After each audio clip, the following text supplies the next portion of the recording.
The Mirror by Berthier Rains, published sometime in the Third Era prior to the Vardenfell Crisis, originated in the province of High Rock, entered into the Synod Library on the 9th of Sun's Height, 4th Era, 452, dictated by the head scribe Cassius Quill to the scribe initiate Maxima Brucius for transcription.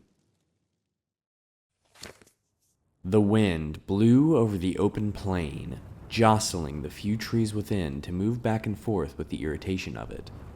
A young man in a bright green turban approached the army and gave his chieftain's terms for peace to the commander. He was refused. It was to be battle, the Battle of Ain Kalur. So the chief Iambes had decreed his open defiance, and his horsemen were at war once again. Many times the tribe had moved into territory that was not theirs to occupy, and many times the diplomatic approach had failed. It had come to this at long last. It was just as well with Mindothrax.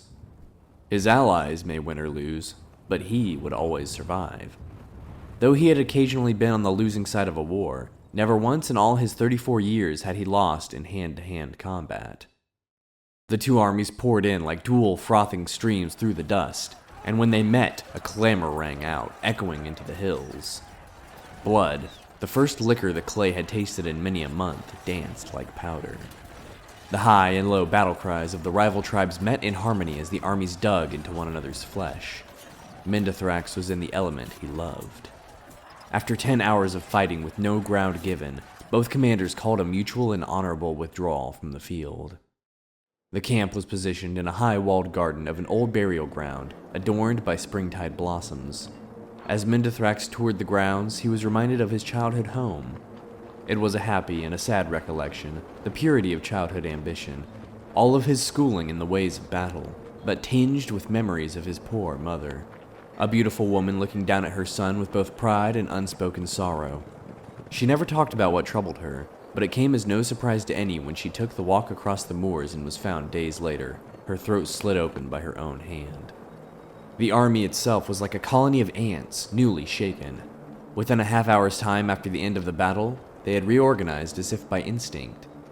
As the medics looked to the wounded, someone remarked, with a measure of admiration and astonishment, "Look at Mindothrax. His hair isn't even out of place." "He is a mighty swordsman," said the attending physician. "The sword is a greatly overvalued article," said Mindothrax, nevertheless pleased with the attention. "Warriors pay too much attention to striking and not enough in defending strikes. The proper way to go into battle is to defend yourself, and to hit your opponent only when the ideal moment arises. I prefer a more straightforward approach," smiled one of the wounded. "It is the way of the horsemen." "If it is the way of the Julesay tribes to fail, then I renounce my heritage," said Mindothrax, making a quick sign to the spirits that he was being expressive and not blasphemous. "Remember what the great blade master Gaiden Shinji said. The best techniques are passed on by the survivors.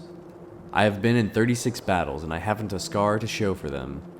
That is because I rely on my shield, and then my blade, in that order." "What is your secret?" "Think of melee as a mirror.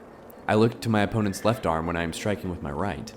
If he is prepared to block my blow, I blow not. Why exert undue force?" Mindothrax cocked an eyebrow. "But when I see his right arm tense, my left arm goes to my shield. You see, it takes twice as much power to send force than it does to deflect it. When your eye can recognize whether your opponent is striking from above or at an angle or in an uppercut from below, you learn to pivot and place your shield just so to protect yourself. I could block for hours if need be, but it only takes a few minutes, or even seconds, for your opponent, used to battering, to leave a space open for your own strike." "What was the longest you've ever had to defend yourself?" asked the wounded man. "I fought a man once for an hour's time," said Mindothrax. "He was tireless with his bludgeoning, never giving me a moment to do aught but block his strikes. But finally, he took a moment too long in raising his cudgel, and I found my mark in his chest. He struck my shield 1,000 times, and I struck his heart but once. But that was enough." "So he was your greatest opponent?" asked the medico. "Oh, indeed not," said Mindothrax, turning his great shield so the silvery metal reflected his own face. "There is he." The next day, the battle recommenced. Chief Iambes had brought in reinforcements from the islands to the south. To the horror and disgrace of the tribe, Mercenaries, renegade horsemen, and even some Reachman witches were included in the war. As Mindothrax stared across the field at the armies assembling, putting on his helmet and readying his shield and blade, he thought again of his poor mother. What had tortured her so?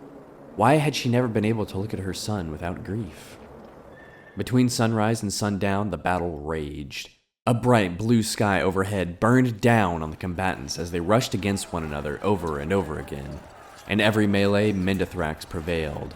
A foe with an axe rained in a series of strokes against his shield, but every one was deflected until at last Mindothrax could best the warrior. A spear maiden nearly pierced the shield with her first strike, but Mindothrax knew how to give with the blow, throwing her off balance and leaving her open for his counterstrike. Finally, he met a mercenary on the field, armed with shield and sword and a helm of golden bronze. For an hour and a half they battled. Mindothrax tried every trick he knew. When the mercenary tensed his left arm, he held back his strike. When his opponent rose his sword, his shield rose too and expertly blocked. For the first time in his life, he was battling another defensive fighter.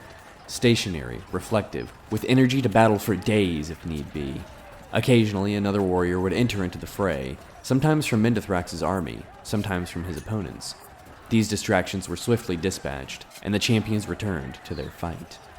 As they fought, circling one another, matching block for blow and blow for block, it dawned on Mindothrax that here at last he was fighting the perfect mirror. It became more a game, almost a dance, than a battle of blood.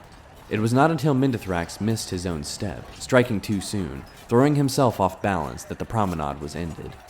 He saw, rather than felt, the mercenary's blade rip across him from throat to chest. A good strike, the sort he himself might have delivered. Mindothrax fell to the ground, feeling his life passing. The mercenary stood over him, prepared to give his worthy adversary the killing blow. It was a strange, honorable deed for an outsider to do, and Mindothrax was greatly moved. Across the battlefield, he heard someone call a name, similar to his own. "Jurifax!" The mercenary removed his helmet to answer the call. As he did so, Mindothrax saw through the slits of his helmet his own reflection in the man. It was his own closed set of eyes, red and brown hair, thin and wide mouth, and blunt chin. For a moment he marveled at the mirror, before the stranger turned back to him and delivered the death stroke. Jurifax returned to his commander and was well paid for his part in the day's victory. They retired for a hot meal under the stars in a garden by an old cairn that had previously been occupied by their foes. The mercenary was strangely quiet as he observed the land. "Have you been here before, Jurifax?" asked one of the tribesmen who had hired him. "I was born a horseman just like you. My mother sold me when I was just a babe. I've always wondered how my life might have been different had I not been bartered away. I might never have been a mercenary." "There are many things that decide our fate," said the witch. "It is madness to try to see how you might have taken this turn or that in the world. There are none exactly like yourself, so it is foolish to compare." "But there is one," said Jurifax, looking to the stars. "My master, before he set me free, said that my mother had twin sons when I was born. She could only afford to raise but one child, but somewhere out there is a man just like me. My brother. I hope to meet him." The witch saw the spirits before her and knew the truth that the twins had met already. She remained silent and stared into the fire, banishing the thoughts from her head, too wise to tell all.